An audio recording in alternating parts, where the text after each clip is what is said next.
Hello and welcome back to another episode of the Etho Modpack. My name is Classic Tim, and today we've got a lot of cool stuff to do. So I've been working on this area a little bit here. Oh yeah, I forgot. Since last episode, I worked on the barn a little bit more. I went with what this wood here is. It's just this birch wood and carpenter's blocks, and then I dyed it red. So that way it gives a nice red barn look, and then I kind of spruced it up with some micro blocks. I'm not totally happy with it, but it'll work for now. It's really just for some storage at the moment, even though I'm using it as my home base at the moment. And then inside here I put a layer of spruce logs or planks, so that way it's still dark on the inside, because this red's kind of hard to look at sometimes. And out here I found a ton more crops. I got quite a bit more than I did last time. I went around looking for some, and so I've positioned it a little bit more like this. So I've got these micro block fences around here just to give it kind of a little bit more of a actual farm look instead of just sitting here on the ground. And then these signs are sitting on these micro blocks up here, and so that way I can put the actual labels of what everything is. Right now I've got 25 different crops in here, so it's 5 by 5, and each crop has 4 different spots here. I realize that most of these you can just use bone meal on, so I'm not going to actually be harvesting these all that often, so I don't need a big spot of them. I just need, a couple just to use bone meal on. And I counted, and I'm pretty sure there's about 56 different types of crops in this mod pack. So including this, since this is 25, we can put another 25 here, and then maybe we'll kind of throw some other the rest of them elsewhere. Or maybe we can get some or get rid of some that we're not really gonna need. Like we don't really need cotton, not really for food, and maybe some mushrooms. Probably don't need those. So we can kind of get rid of the ones we don't need and then have 25 here, 25 here, and then have 50. But for now, we'll just have this thing completely full, no problem. And I didn't get any more trees. Oh look, cool, we got a chicken. Probably throw that one in there too.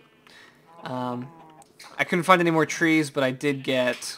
I replaced these. There was 3 of them before, but it's taking up too much room, so I just kind of positioned it like this. There are quite a few trees as well. There's like 20 different types of trees, so this probably won't be our final spot for trees. We'll probably make an orchard somewhere. And maybe we'll put the animals here. But either way, let's move away from this a little bit. I've got enough food for now. I've done a lot of stuff since the last episode, and I've only eaten 3 pizzas. So it's actually really good food. But either way, let's move on. One thing that's really holding me back is power. I really want to get more into this advanced or applied energistics some more, but I can't really do that until I get power sorted. So I'm thinking, what's the easiest way to get power in this mod pack? I'm not really sure, but I want to incorporate these turtles. We have a ton of charcoal here, so let's do something with this charcoal. But the biggest problem with these turtles is they pause and stop if you leave the chunk. So it's not even like they'll just pause like a furnace would. When you get back into the chunk, they don't continue. They just stop and stay where they were. So these things are really not that great unless you can load the chunk. And I was looking around for chunk loaders, and I couldn't really find anything that was easy, that would work, until I remembered that quarries will actually load chunks for you. So if I place this down right here, it'll keep 4 chunks loaded. If I hit F9 to show the chunk borders there, it'll just load everything that the quarry's taken up. So it'll load this chunk, this chunk, this chunk, and this chunk. That's all 4. So this it's a free chunk loader because the core doesn't actually have to be running. So I can just leave this like this, and then I can leave the area, and all these chunks will be loaded. That's all the way up to the sky as well. So that means this guy, he can climb all the way up there, and he'll be fine to get the trees. Is this guy running? Yes, he is running. All right, and this guy should be running as well. Yes. Okay. And what's really cool about this, though, is you can kind of figure out the exact size you want it. So if you put it just at the edge of a chunk here, so if I were to put this like right here in the middle of the chunk, It'll only keep the one chunk loaded. It'll mine the whole chunk and nothing else. just like that. So that's the smallest size, just one chunk. But if I place it in a chunk like this, like that, then it'll load all the chunks, all 4 chunks. But I could use these landmarks, and if you know how quarries work, it's pretty obvious. Just put these things at a custom range here, like maybe right there, and then let's go over here into this area, and then put it, looks like right here. Alright, and then we can throw a quarry down here, and that didn't work.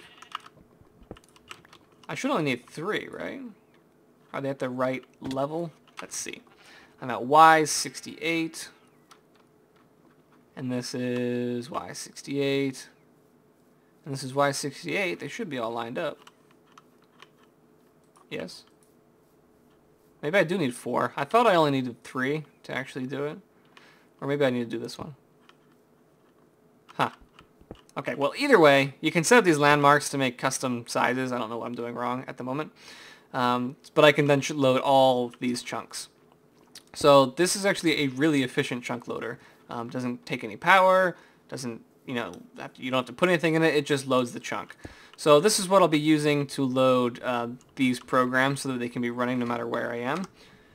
And we can even use this for the mining program down there, because we can make a massive area with it and just have the mining turtle mine it out instead of having the quarry mine it out, because the quarry will take power and we'll have to transfer the items out and everything, and it's just not as easy as just starting the mining turtle program as long as the chunks stay loaded.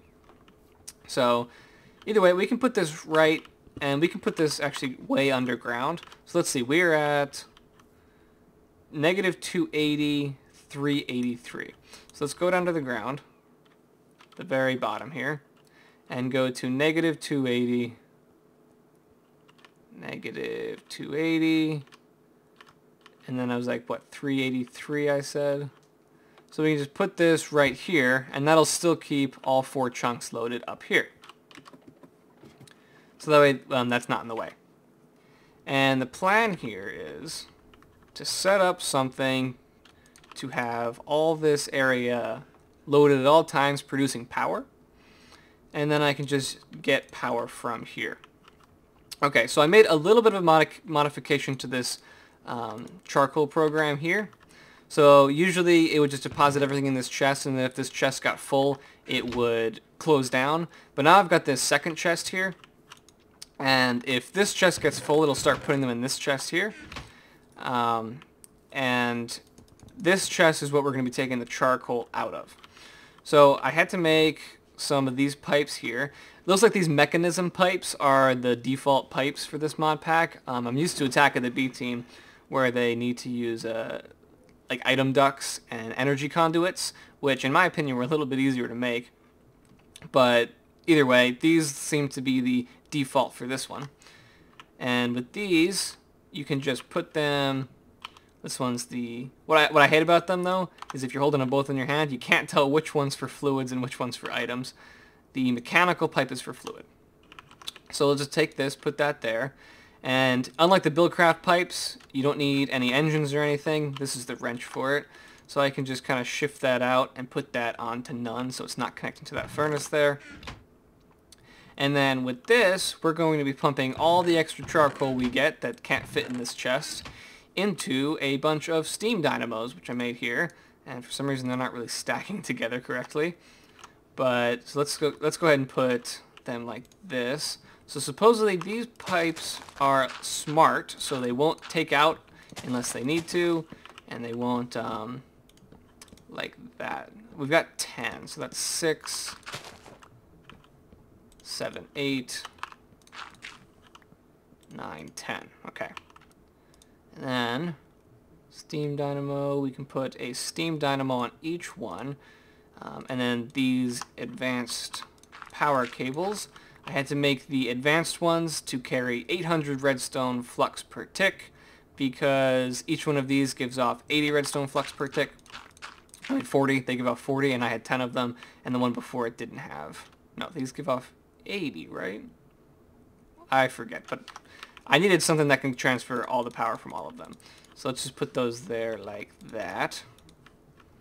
Alright, and then we can put our steam dynamos down. It should connect just fine.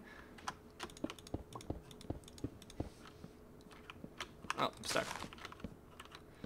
Alright, but I just realized something. Hey, where's my last steam dynamo? You know, I bet I have it over there, using it. Looks like he's working out. He's gonna wait. Actually, I just plugged in that number that was close to what it was, but it is perfect timing. As soon as this thing hits 64, this thing goes and picks it up, so that's pretty cool. Okay, so here's the problem. I need to get fluid to all these guys too. So I'm gonna have to go up and over. Whoops, let's get that out of there. Yeah, so I'm going to have to go on the bottom and the top to get fluid. So it's not going to be as compact as I wanted to. You know what? Let's actually move this all down one so that way I can cover this when I'm done. Thankfully, this wrench works with everything. So I can grab all these. And then use these mechanical pipes. And these was what transfers fluid. So we need to get water to all these. There we go, and put this one back here. There we go, and let's go down one more layer here to put the other dynamos. This is why I need a hammer. I'll make that eventually. Alright, and since all these chunks are going to be loaded, this thing will be producing a lot of power for us, even though it's not the most efficient power. You know, just throwing coal into these steam dynamos. It will be a lot of power over time. Alright, we need to put these down, right? Nope, I was wrong. See, that's why we need to have different icons, so that they're easy to tell the difference. Okay, see, so this way we can cover the top with dirt. Alright, time to place these down. Oops, forgot to place down the wires first. It's kind of annoying how the dynamos do that. And the cables. Okay. Why is that not working? There we go. Some of this stuff is so hard to place. Okay, so now we can put this here and then the water pipes down on the bottom. Like this. Alright. Up to the top. Like that. And then we can put the aqueous accumulator right down on the bottom. And 1 or 2 aqueous accumulators should be enough to support all of these guys. So we'll put one right there for now and just fill this up with water once I go get some. Oh yeah, I forgot to actually put this down and then put that onto pull. So let's see what it does. Does it just go to the quickest one first? Yep, looks like it does. So it looks like it's just going to fill up this one, then move on to the next one, then move on to the next one. I don't think there's any way to get it so that way it will put, 1 in all of them, then 2 in all of them, and 3 in all of them. But that's not going to be a problem. We're going to get so much coal anyway. Looks like these guys are almost done. So in just a second, this should finish up, and that turtle should start grabbing the wood. There we go. He should grab the wood.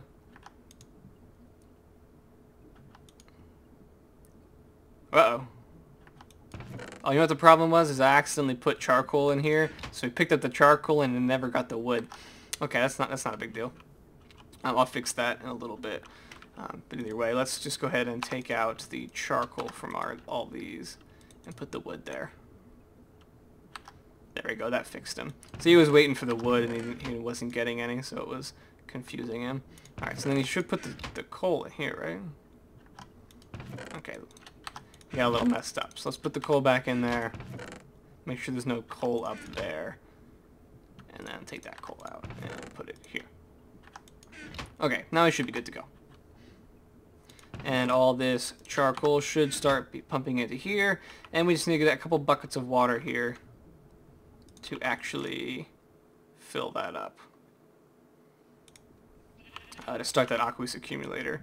Let's see if I need... Do I have another one? Another aqueous accumulator? Doesn't look like I have another one right there. But let's take a couple water buckets. don't know where I keep getting all these buckets. I don't remember making this many. I swear I had another aqueous accumulator, though. And I think that I have another dynamo right here. Oh, yeah. I have my dynamo right here, my aqueous accumulator right there. All right. And I hate not having my hang glider on my hotbar. There's too many things I need to have on my hotbar at all times. You know, food, hang glider, my wrench, you know, all this stuff.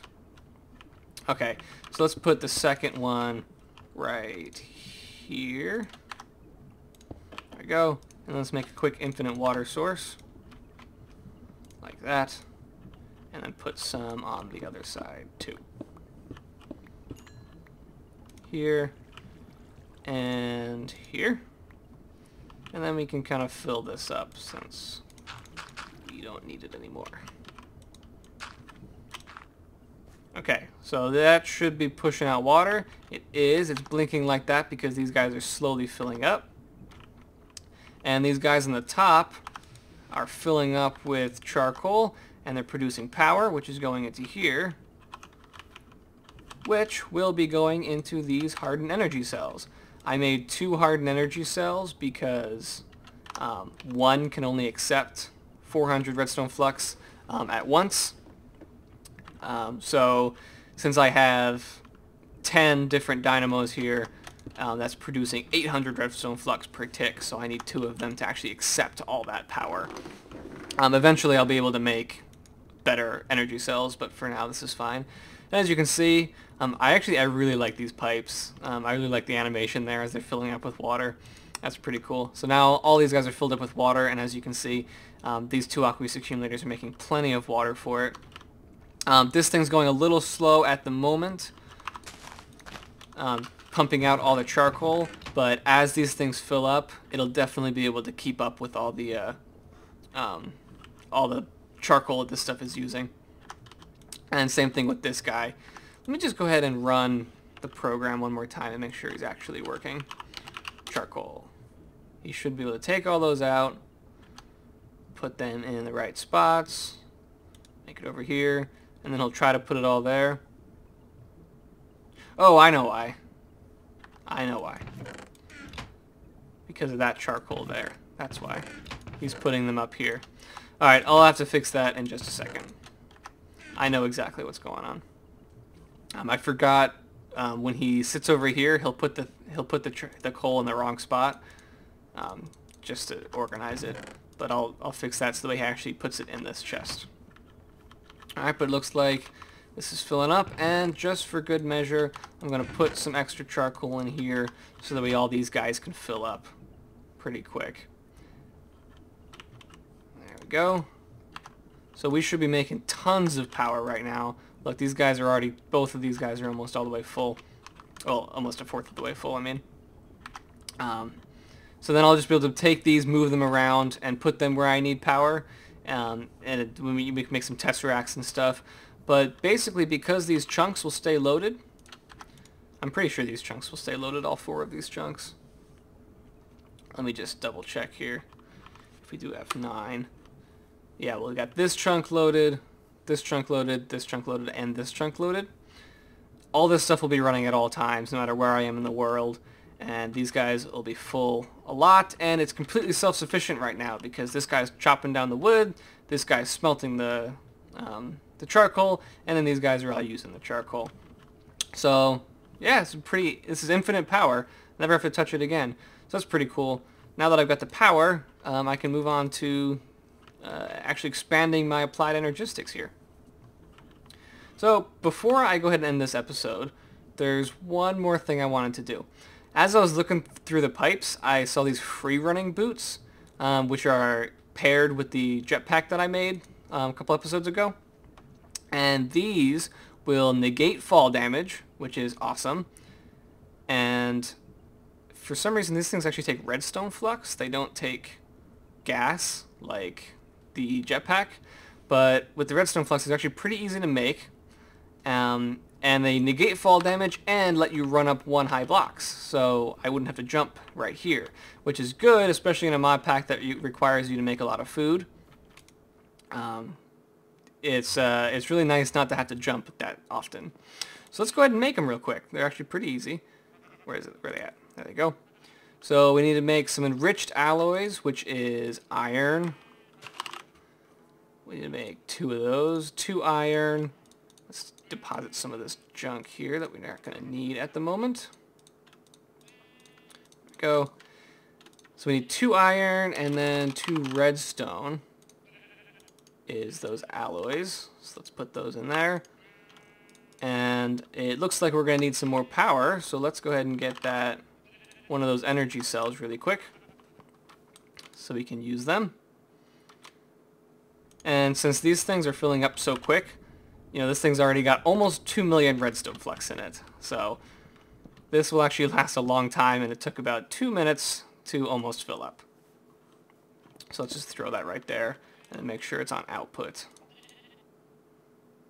Output is orange, right? So if we make that orange, this should be receiving power. Yes, it is. Okay, so we got 2 enriched alloy, and then what else do we need? We needed 2 of these basic circuits, which is osmium and redstone. Osmium, just enough of that, and redstone. 2 of these. There we go. All right, so while that's cooking. What else? And then 2 of these energy tablets, which take 2 more enriched alloys each. So let's grab a couple more iron. 1, 2, 3, 4. And then 2 more redstone, or 4 more redstone. 1, 2, 3, 4. Alright, grab that, put that in there. And we can kind of just throw that in there. And then we kind of have to wait for at least a couple more of these to make that work. Yeah, this thing is definitely much nicer than having to actually move the dynamos and the aqueous accumulators around. It'll be much easier to make power like this, especially once I get the bigger energy cells that will hold like 10 million. You know, just fill those up over a couple minutes and then just use that power over a long time. Especially this down here. This thing, since I added the extra drives, is burning through coal so fast. So I just need to make a converter to convert this redstone flux to the applied Energistics power, and then hook one of these up that's filled with like 10 million, so I don't have to keep filling it up over and over again. But anyway, here's the finished enriched alloys, so we can make a couple of these energy tablets. 1. Oh no, we need more gold. That's alright, we got plenty of gold dust that I made from before. Looks like we need 3 more, right? Yeah, it looks like 3 more. So we got 1, 2, and 3. Okay. Let's just line 3 up. Alright, 2 energy tablets. That's good. And now we should be about ready to make it. Yep, there we go. Free running boots. Alright, so we just need to fill it up with redstone flux. There we go. They look a little funky with those pants on. But I like them. You know, they're not too out there. They're just little jet boots on your back. I definitely like the way they match the jetpack. That's actually really cool. But they're not going to do anything right now because I need to power them. And I think to power them, I don't think I can just kind of throw them in there. I think I need a machine called an energetic infuser. Yeah, I need one of these. Oh man, this thing's kind of annoying to make. Gold. I'm going to go ahead and make this one off camera, so I'll be back in just a second. Okay, so that was actually a lot easier to make than I thought. I thought that I needed a full energy cell here, but I just needed the frame, so it only took actually a couple seconds. I had everything I needed. So just make an energetic infuser, put that up there, and set the output up there to top. And then this thing should be filling up, and then we can fill up our little boots here. And that was really quick. They only hold 25,600, so I'm not sure how long that's going to last. Let's go ahead and break this because I don't want to put all my power in there. There we go. Alright, so let's put them on. I was hoping they'd make you faster. Doesn't look like it. Sprinting, not sprinting. But they should just make you pop up there, just like that. And that didn't use any power. So running up blocks like this, that doesn't use power. So that's cool. it only actually takes durability if you fall. And that wasn't a lot. That was like 120, and that was a pretty high drop. Yeah, so, you know, I would like to see them have a little bit more power stored in them. Like, I don't want to have to keep on coming over here and refilling that, because it doesn't look like they store that much power for how fast it's going down. But it's still at 99%, so, you know, it'll last a while. But the biggest thing I really wanted was just being able to run up blocks. So that's pretty cool. Anyway, I'm going to go ahead and end the episode here. We've got our cool little jetpack and boots. And we've got our power situation set up. So since power was really the thing that was holding me back, these next couple episodes, I have a feeling we're going to be advancing a lot in our mod pack here. So either way, I'm going to go ahead and end the episode here. Leave a like if you enjoyed, and I will see you guys next time.